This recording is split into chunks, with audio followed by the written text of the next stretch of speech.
I'm Jason Scorza. I'm Associate Provost for Global Learning here at Fairleigh Dickinson University.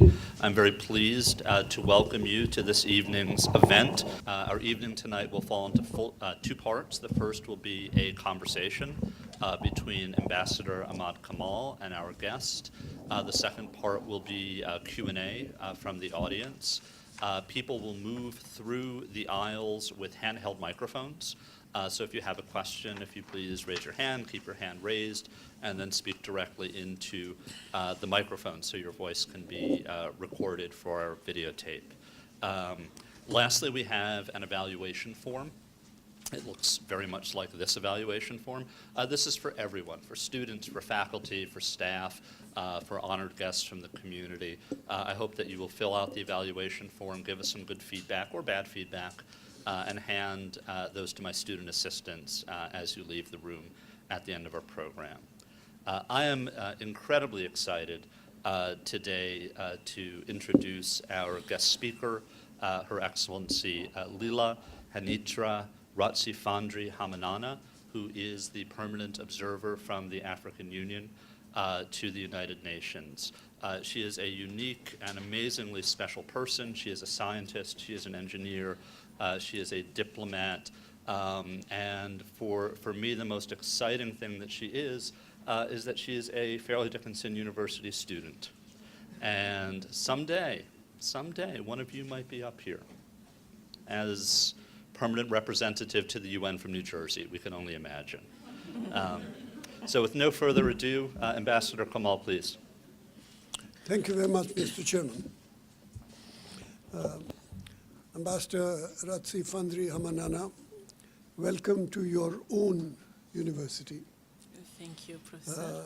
And a special welcome to your charming husband, Mr. Rakotona Vai, for joining you and keeping a good eye to be sure that you behave properly in front of this audience. Yeah, you're right. Yeah.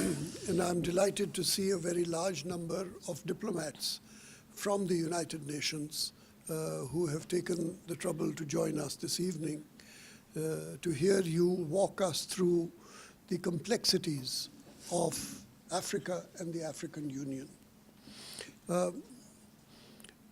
You have a very impressive biodata because you've been the foreign minister of Madagascar. You've been the Minister for Science and Technology of Madagascar. And now you have been ambassador for 2 years at the United Nations, just over 2 years. But it's a totally different job because you are no longer dealing with one country and one country's problems. You are dealing with a complexity of countries which range from very powerful giants like Nigeria and South Africa and Egypt to very small countries like Djibouti or Cape Verde. How do you manage to do this? Because you are, after all, the mother of 1/4 of the population of the United Nations. And it's not like running a single country. It's a tough job. And you seem to manage to do it. How do you do it? Thank you, Professor. But before answering your question, let me first express my greetings to all the assistants here, and essentially I would like to express also my appreciation to all high officials of Fairleigh Dickinson University. And really, I ask you to bear with me because my English is sometimes not very good. My accent is terrible, but I know that Professor Kamal is here to rescue me sometimes. I know that he is a very good Francophone. So I come back to your question, Professor Kamal. Yes, as you were told, this work is not so, it's not so easy. It's not like what I have been entitled before, because before before coming here in New York, I was ambassador also in Senegal. It is a bilateral station, and I just dealing with one country, so that's why it's really different. Now I have to deal with all issues of interest to Africa at the UN. I have to monitor various issues from political, peace and security, economic and social issues, all issues with interest to Africa. And it means that I have to attend a lot of meetings, a lot of conferences. I have to make report. I have to prepare statement, to make some interventions. I have also to deal with the African group in New York. It means 53 countries. It entails the preparation of meetings, the organization of their meetings.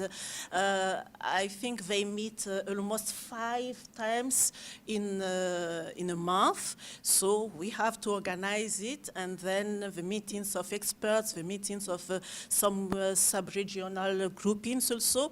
There are a lot of works. It's exciting indeed. I have also to deal with some organizational and administrative issues, tasks, and of course functions. And sometimes I have also to go to Africa to attend the summit of the African Union twice a year, at least twice a year. I have to go to Africa to attend the summit. That's what I am tasked here in New York. A lot of work, but as I told, it is exciting, and I very much appreciate this work because it gives me a sight on overall issues we are discussing within the UN. And let me just tell something about the size of the countries. You are talking about Nigeria, about Egypt. Nigeria is almost 140 million population. After Nigeria, the biggest also is Ethiopia, and after that is Egypt. But there is no difference, no differentiation about the size within the African Union, even if it is small countries like Seychelles. Seychelles is the smallest with 78,000 inhabitants, and then after Seychelles it is Sao Tome Principe. Of course, those are all small islands, but there is no differentiation at all about the size. Even if it is big country or small country, they have equal voice, they have equal importance within the African Union. That's the rules. Yes, but remember that you are not just the ambassador of the African Union. You are the ambassador of everybody here, because everybody here has ancestors who came from Africa. So everybody in this audience is an African in origin. I don't know you. How about Me you, too. Professor? Me too.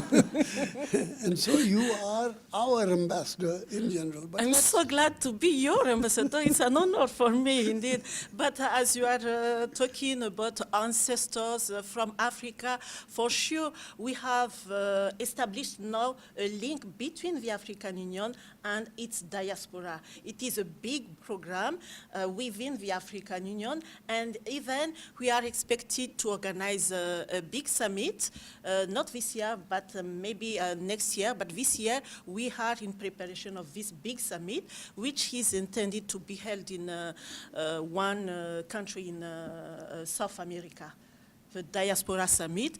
And I think South Africa is one of the leading countries of this program. But let's come back to Africa and the African Union. You spoke of 53 members, Yeah. but there are, I know that one country, which is Morocco, is not a member of the African Union. Now, Africa has 53 countries. One country is